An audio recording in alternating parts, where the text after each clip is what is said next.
Hey everybody, welcome to Stuff Sketched with Gregg Schigiel. I am Gregg Schigiel.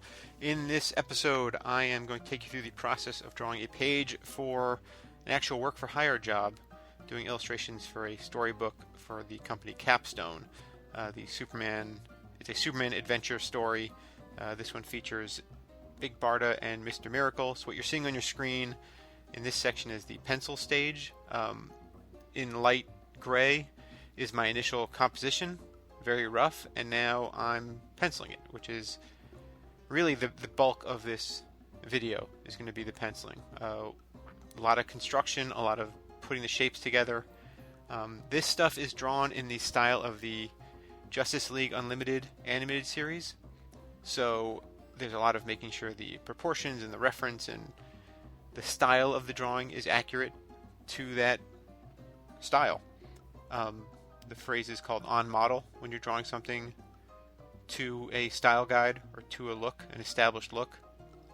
Now, typically when doing this, I would have reference on the screen as well. In this instance, I had done a prior page with these characters on it, so I knew the parts by this point, so I did not need the reference immediately in front of me. You will see reference pop up a little bit later in the inking or in the penciling stage, and then again in the coloring stage. When I do stuff like this, so I'm working digitally, as you can tell by me moving components around and resizing things, I try not to zoom in and out too much, despite what you just saw. I try and be zoomed in to the point where it's basically working on the size of a sheet of paper I'd be working on. In this case, I've pulled back a little bit because I'm trying to get the foreshortening right on this Mr. Miracle figure. As you can see me draw and redraw his legs over and over again until I get it right. Some of this is getting the foreshortening right, the perspective. Some of it is getting his proportion right relative to Big Barda. And a lot of the penciling process is a lot of redrawing, as you can tell.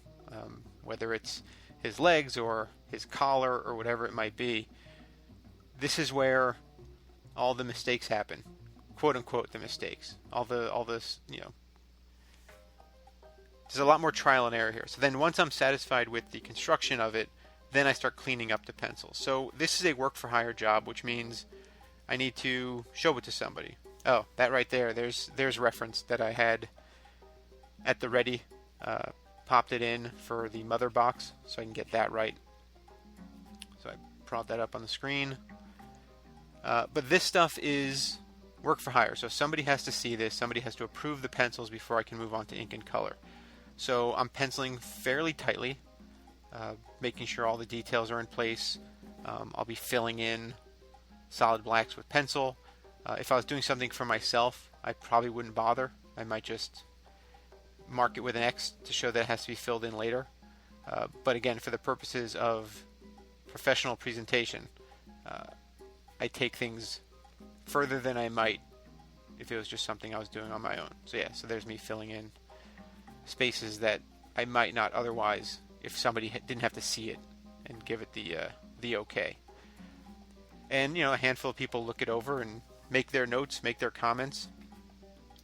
In this particular instance, there will be a round of revisions. You'll see what that looks like. But this basically now, not as much redrawing. Now I'm essentially taking all the rough stuff I had done and cleaning it up, finding the right lines amidst all the chaos, and putting together a clean, crisp pencil drawing. So while I drew the legs behind the foreground head, I don't actually draw them in the final penciled piece. So when you see this stuff, this is the part where it's like, well, this looks, I don't want to say easy, but it all happens very quickly. But it only happens quickly because of all the time spent prepping everything in advance. Again, if you've watched these videos before, you've heard me talk about the baking metaphor, where you have to measure all your ingredients and mix them properly and do all of that before it can even go into the oven. So a lot of the stuff you saw was me doing the measuring and the prepping and the greasing of a pan, etc., so that the cake comes out clean and crisp when it's all said and done. In the foreground are the heads of Lois Lane and Jimmy Olsen. And then what's happening right now is I'm laying in the background. Background is just going to be a grid on the floor, but there's a perspective matter involved. So I'm roughing out where I think the perspective will be, and now I'm using the perspective tools in this software, Clip Studio Paint, to actually lay down the lines. And I keep adjusting it because I'm trying to get the lines to fall in a particular order. And to do that, I'm adjusting the digital component. The tools are great because it gets me very straight lines that are all within the proper perspective, but it's not infallible. Now at this point, this is what I turned in, and I got notes. And the revision notes basically were about the Lois Lane and Jimmy Olsen heads up front. They wanted to be able to see that was Lois Lane and Jimmy Olsen more clearly than just masses of their hair. So yeah, I went in and was drawing Jimmy Olsen and Lois Lane's heads. And here's where the digital stuff comes in very handy, because I'm able to get in there and draw a head and turn it and twist it and resize it accordingly. So right now, again, as we saw in the first stage of just building the construction, that's what's happening here. Moving things around, resizing them, blah, blah, blah.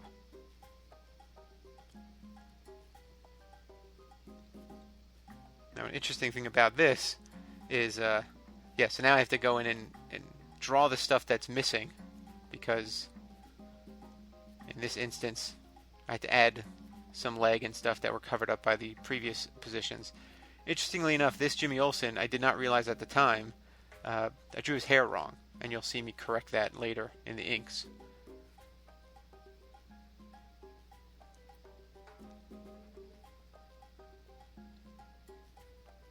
Doing a little bit of digital jiu-jitsu here to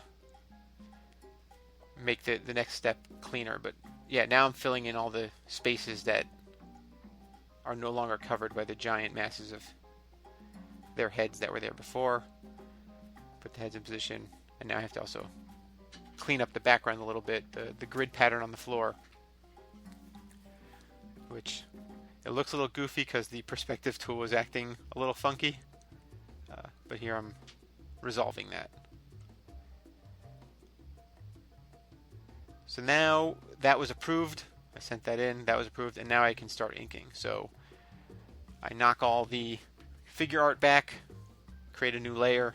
For the inking, I zoom in a little bit more, but not too much more, just to make sure lines are connecting a little stronger, and everything has to be crispier and cleaner, because this is the inks. This is basically the final artwork.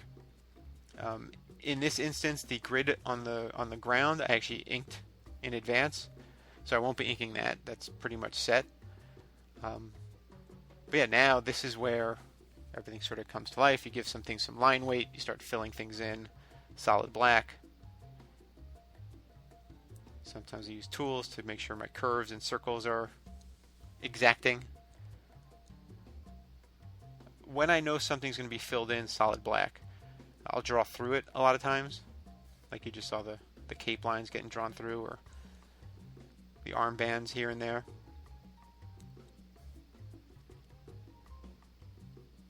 And of course, this is where you add line weight and depth and form as much as you can.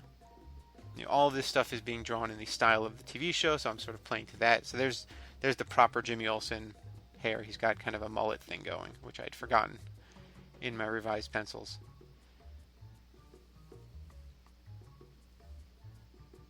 And in a lot of ways, this is ostensibly tracing what I had drawn before,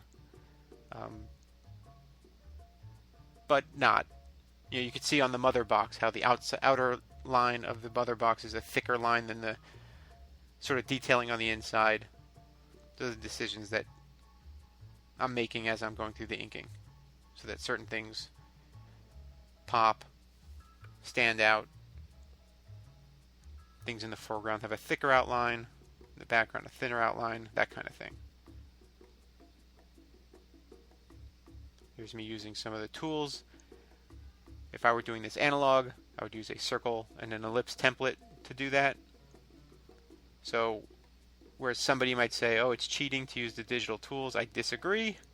It's no different than using, again, a circle or ellipse template, a ruler. People love to say I can't draw a straight line, and I like to say I use a ruler for that, because nobody can draw a perfectly straight line. Well, maybe I shouldn't say nobody. I'm sure somebody can. I can't. I use a ruler. There's no shame in using a ruler. Architects do. So all the work that went into figuring out where Mr. Miracle's legs are done, that comes in handy when I can just ink the legs and be done with it. So that's the inks, and now it's the coloring stage. At this point, I moved from Clip Studio Paint into Photoshop, and in this instance, you can see I have reference to the left. That is the previous page that I had drawn and colored. So I'm able to just click and grab the colors from that and fill everything in. Process-wise, it's a lot of making big selections, at least for something like this. I make big selections, fill them in, and then cut away from those and make smaller selections.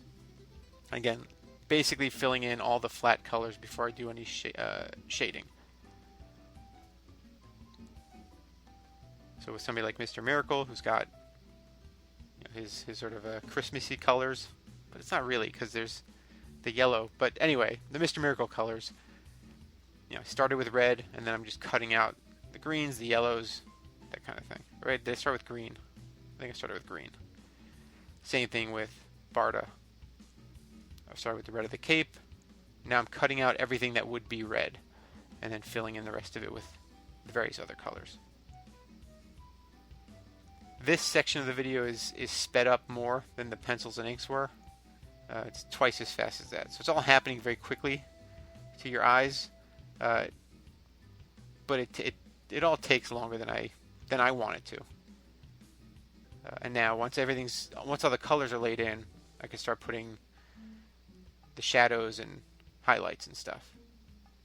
Which again, I'm using my previous piece of art to eyedropper the colors. It makes the whole process go much more smoothly. Sometimes. Then there's a case of certain highlights I have to try a few different ways before I get it to look the way I want it to look. What's nice about this animated series style is it is so clean, and the shadows are nice and bold. There's not a ton of rendering to it. It's more just laying down nice chunky shadows and things. I like the aesthetic of it. And it's a very simple sort of bit of business, but it does really create form and shape.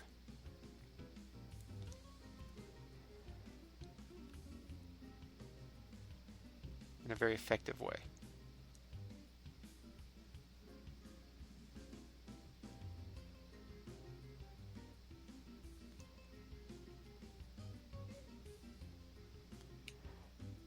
Now the mother box gets a little tricky because there's glows and effects and stuff.